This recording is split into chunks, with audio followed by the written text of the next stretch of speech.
Hey, let's go 360. I'm here with my good friend Drew, and today we're going to be looking at his 2020 Chevy Corvette C8. So, as you guys probably know, this is when Chevy switched to the mid-engine platform. It's a nice LT2 engine, produces about 495 horsepower.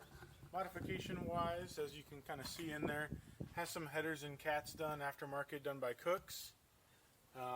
Looking at the exterior, you can also see it's wrapped in this beautiful blue color, very similar to the stock Rapid Blue. A nice wing, carbon fiber by Victor Racing. Nice carbon fiber side skirts as well. And then you come around to the front, and it has a carbon fiber front lip as well. Those are pretty much all the modifications that have been done to it currently. That's pretty. Also planning to do a Rift exhaust and a supercharger when it becomes available. But for now, this is it. That's beautiful. Yeah, I love the metallic flakes that it kind of gives in the light. Not sure the camera will pick it up, but it gives kind of a pinkish purple tint, which is really pretty. Oh, that's awesome, man. You want to fire it up? Yeah, fire it up, get some sounds here.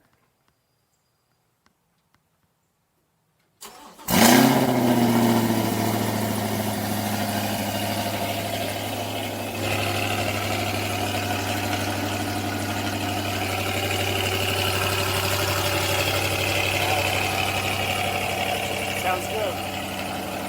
All right, I'll join you in. Y'all shut. I'll get all seated in here and situated.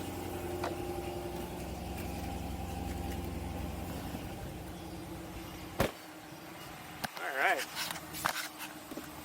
Move this down a little bit.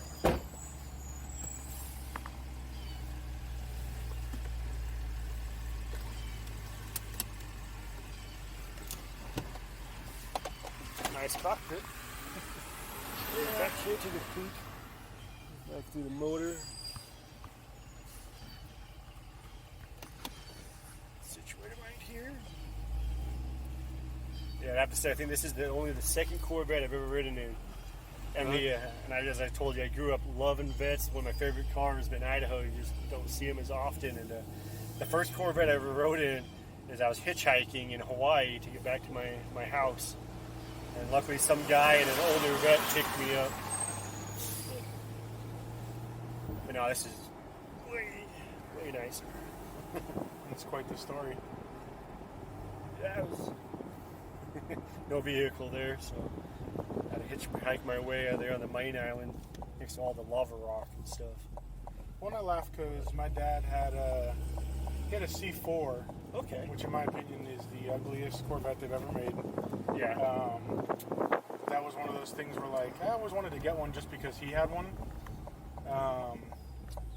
And honestly, I never thought I'd be able to say be able to afford one. But like I said, I had the C7 before this, and then this, and it's just been a blast.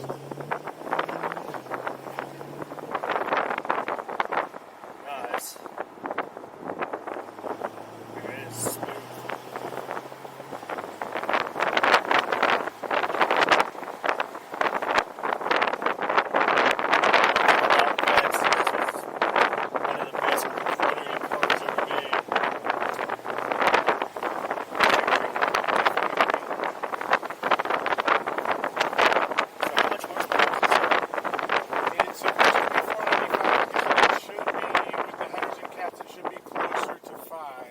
Maybe just north of 5.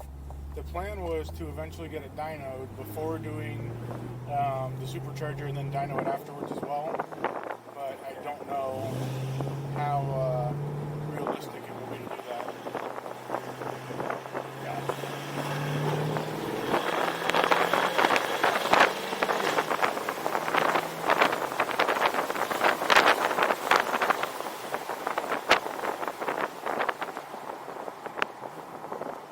You still get a little bit of engine tone, but nothing too crazy. So yeah, it's like I said, it's definitely fun.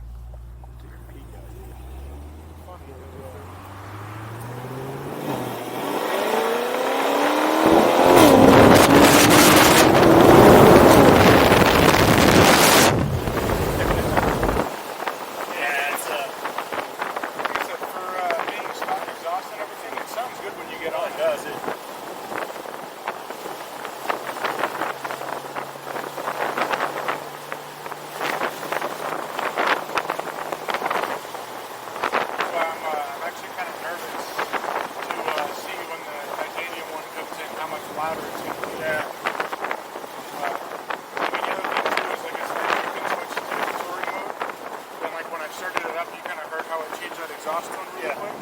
They switched it from what I have set up as my driving experience, which has the track exhaust sound to it, so everything opens, so it's obviously louder. Because like if you get on it with the touring one, it won't. I mean, it'll still make some engine noise, but it's definitely not going to be anywhere near as loud.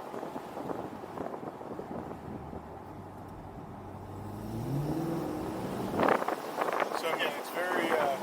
It's funny because basically, if I drive home and it's late at night, I just put it in this and back into the garage, and usually most people don't even know. Yeah, that's cool. And like I said, you switch it back and you get on. Oh yeah.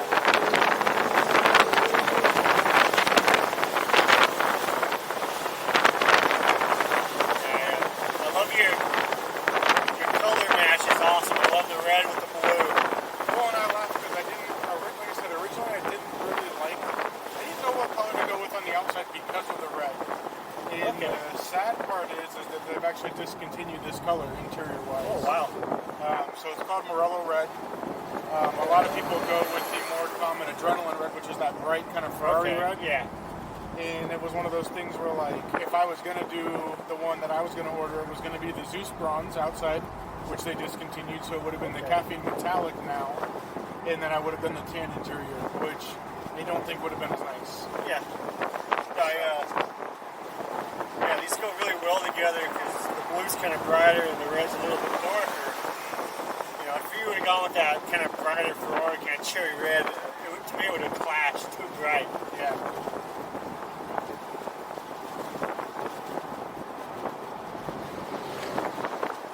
Yeah, it's kind of a nice, kind of a wine red. It's pretty. Yeah, whenever people ask me to, like, describe it to them, I tell them it's like a champagne color. Yeah.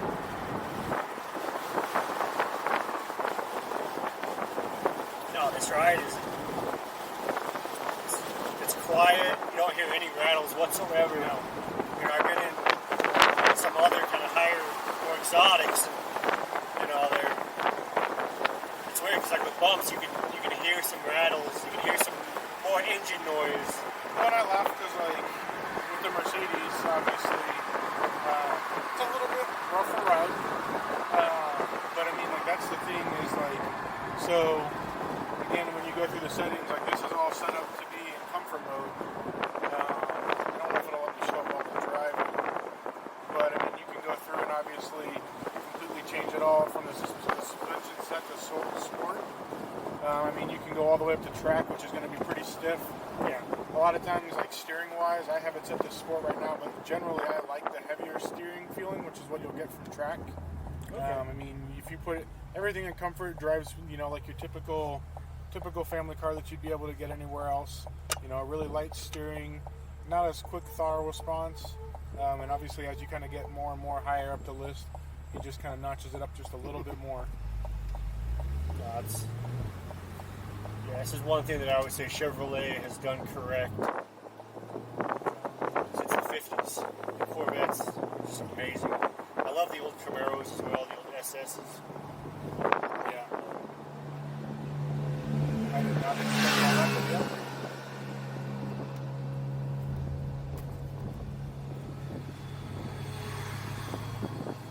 So normally this is a nice quiet road with nobody on it. Well, at least they're fixing it a little bit, make it a little nicer.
the airiness when that supercharger kicks in, that almost like a vacuum sound, like sucking in that air.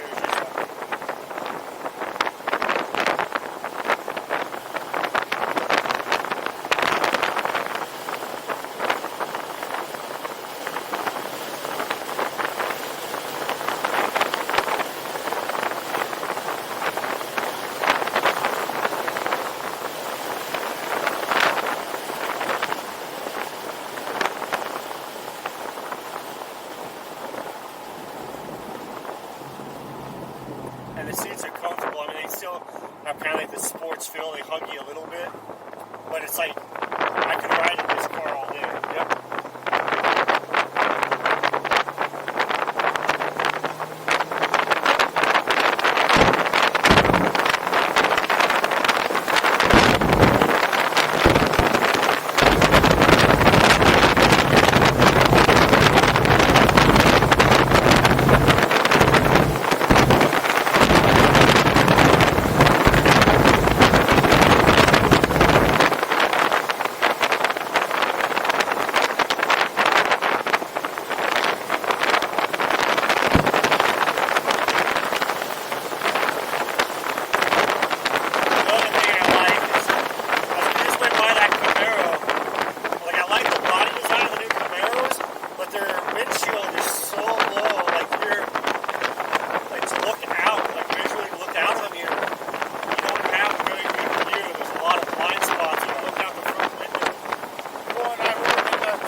Easier.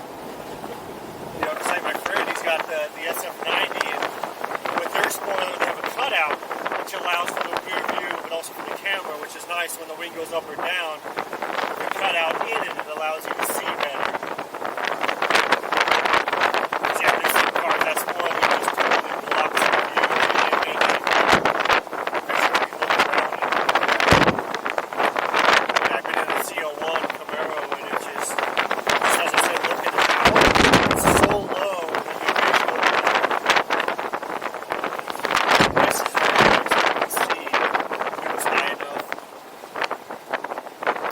Well, I laugh too because it's like you have that, and I mean you can tell that they kind of when they designed everything was kind of made for everyday use too. Because like say you were pulling into a parking lot and you start slowing down, you can flip the button and it'll change and show you the whole front of the car. So I mean, you can sit there and see like how close you are to something if you're going to hit it on the front end. Okay. You can do the one so it shows you out each side. You can take the lines off if you don't want them, and then I mean you could also switch to your rear view camera if you wanted to also. Oh, that's really nice.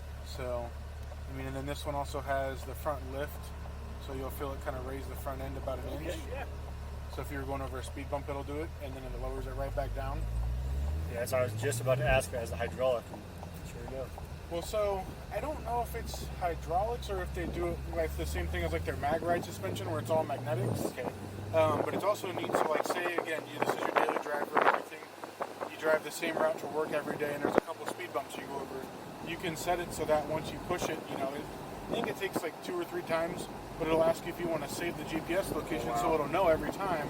Like when you get to that spot, you're going to slow down, and then it'll raise itself up for you, so you don't have to do it. That's awesome. Yeah, like I know Bentley, I think it is, has or is it Rolls Royce? One of them has their transmission. It's a GPS transmission where it learns according to how you travel. So, like if you have a big hill that you go up or down, it notices it and it adjusts suspension. It adjusts its driving for the hills, and which is really kind of a neat thing. Like I never heard of a GPS transmission before, but I guess when you pay that kind of money, it's really cool. The technology in a lot of these things, I mean, it's just really you're paying for the performance and then the technology that goes with the performance these days. Yeah, for sure.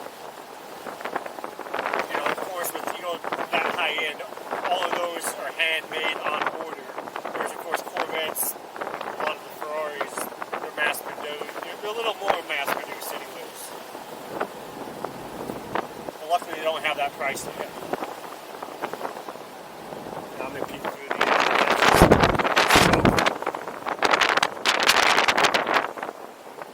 your car is beautiful. I really appreciate you sharing it. Of course. Let's see. I've never actually launched this before, so let's see how this goes. Huh? Let me make sure I hold on here firm. Don't want to get hit in the face with my own camera.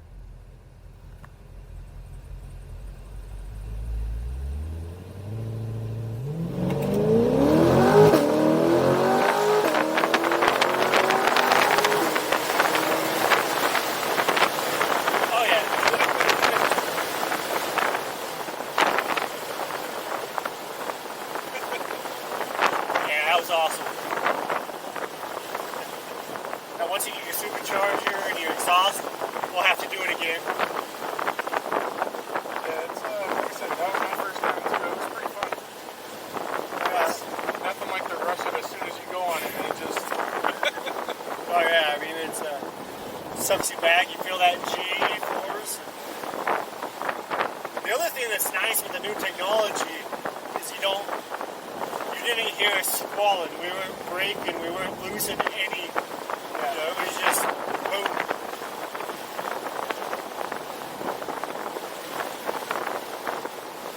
That was exciting.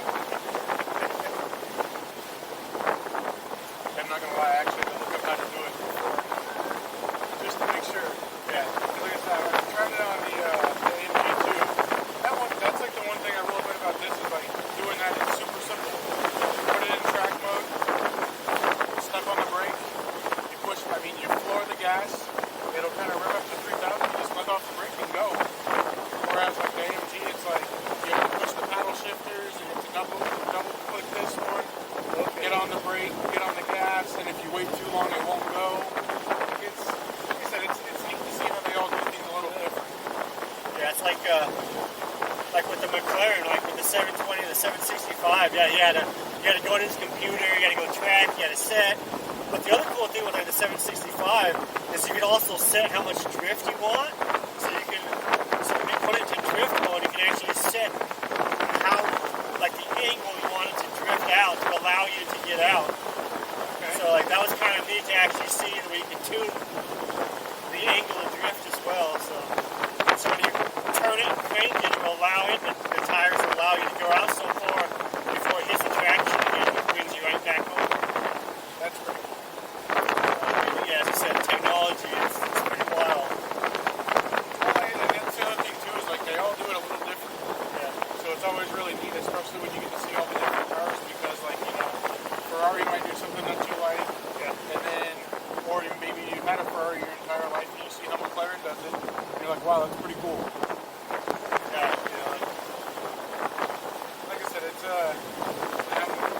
I'm honestly amazed at how well they did with their first mid-engine car.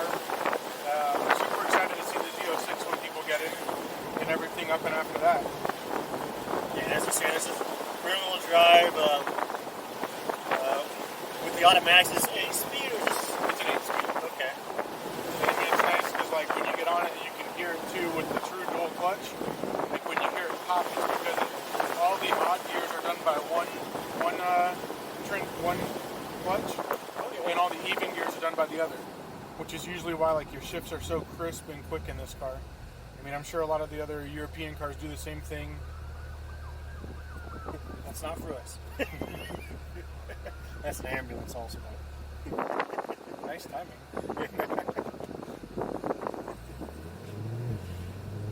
Actually, no, in the 765 he didn't put it in track, but in the 720 he put it in track, but the 765 did have the cool drift features. Well, then the other thing that's neat is say you wanted to wrap this, right? Like if you went under an underpass because you want to hear your exhaust and whatnot. I didn't know this when I got it. I would have to sit here and play with shifting it into neutral, but you can literally be just driving down the road.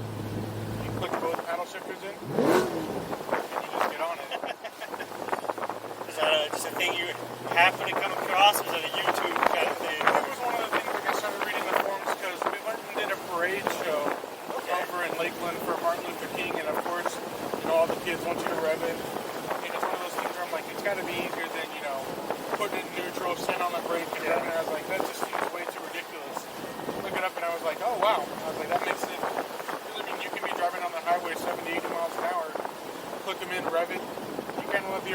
fall back down, and it shifts right back into gear, no problems, which is really cool.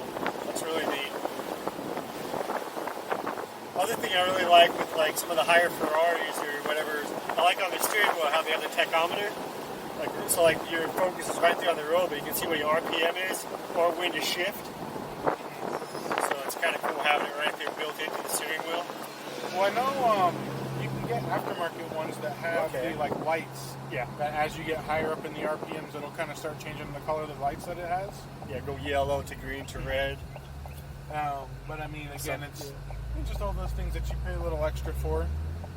Which is just like if you need, because I mean, yeah, your tach is, it's also very visible. I mean, yours is right there. Well, because the other thing, and I'm sure you can't see it, you can actually change your heads-up display on here. So I have a tachometer right now. Like I said, I don't think you can see it. I'm not sure. But when we go back in park, I'll kind of flip through. There's 3 different ones. So you have the one that's more track-oriented. It'll show you your G-forces left and right, your speed, and your tachometer. Then there's another one that'll basically show you, it'll kind of do the lights from outside in, what year you're in your speed. And then the other one that usually I use when I'm driving around is it'll show you your speed, your gear, and then on the left-hand side it'll show you the GPS speed limit for the roads. Kind of keep you out of trouble. Yeah, I mean, as you said, I mean, this is built for an everyday rider, and that's one thing you'd want to know. And it's with a car like this, it's so easy to go over. It's nice to know where you're supposed to be at. Yeah. You like it. I love Teslas, and I want to get into plaid, but I feel like I'd get, like if I ever had a plaid, I'd get in trouble because you don't hear the engine. You don't get feedback of what you're doing. You're just humming along, look down, and oh, Well, and that's why, like, I think the neat thing is seeing where they do the internal combustion engines with the hybrid systems. Because then you still get that nice feeling, you know, and don't get me wrong, you can't beat the performance of an electric car in terms of, you know, straight line, speed, torque, acceleration. But it's just, it doesn't have the, again, you know, you sit there and floor it, and yeah, it'll knock you back in your seat, but you don't hear the roar of the engine behind you, which kind of takes away from it a little bit, in my opinion. See, that's where I'm at, right? You know, some people say you can download a thing to get engine sounds. It's like, well, that's fake engines. You can't beat a real. Yeah. You might as well buy the real thing at that point. Yeah. And again, yeah, 0 to 60 like 1.8 or whatever it is, the plaid. I mean, it's like I had a friend that said it's just scary because you don't hear nothing. All of a sudden, you just Yeah. But yeah, like with our launch, it's awesome because you can hear the buildup. You hear it whine, you can feel it.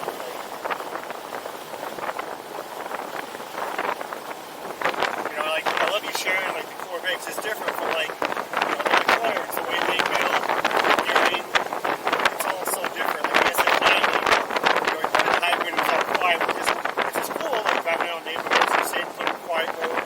So when it puts it in full off V8, 1,000 horse. It's like it's like a Harley Davidson in roars going through neighborhoods. Well, that's the thing that's nice about, like, a lot of times with these is like, you know, again, they're built so that if you don't drive it every day, you don't piss everyone off, all your neighbors. But then when you get out, like, you know, you get somewhere where there's no one to really aggravate, you can open it up, have the fun that you want to have, and then turn around and drive it back home.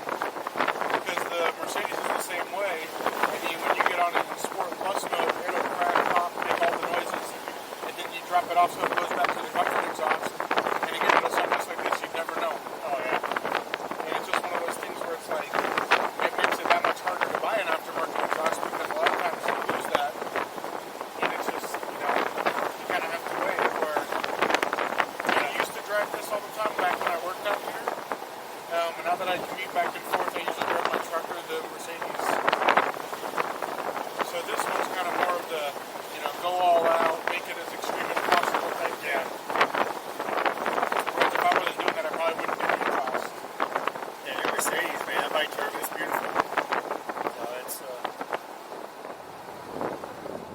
you know, as you're saying, it's cool because they're so different.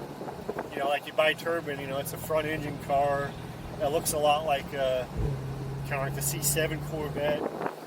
Well, and the thing that's neat about the AMG2 is, again, same concept. It's a mid-engine. It actually is a mid-engine car. Okay. But it's front. It's a front mid-engine car. So really, when you look at it, like I can pop the hood when we get back. but the first half of the engine is all the intake. So actually, where the engine sits would kind of be about where the dash is at on this. It sits behind that front axle, which is what makes it the mid-engine car. It's just where this one's a rear mid-engine, it's a front mid-engine, which is why that hood is so long. And your view is just awesome here. Come down. What lake is this? This is Lake Ariana.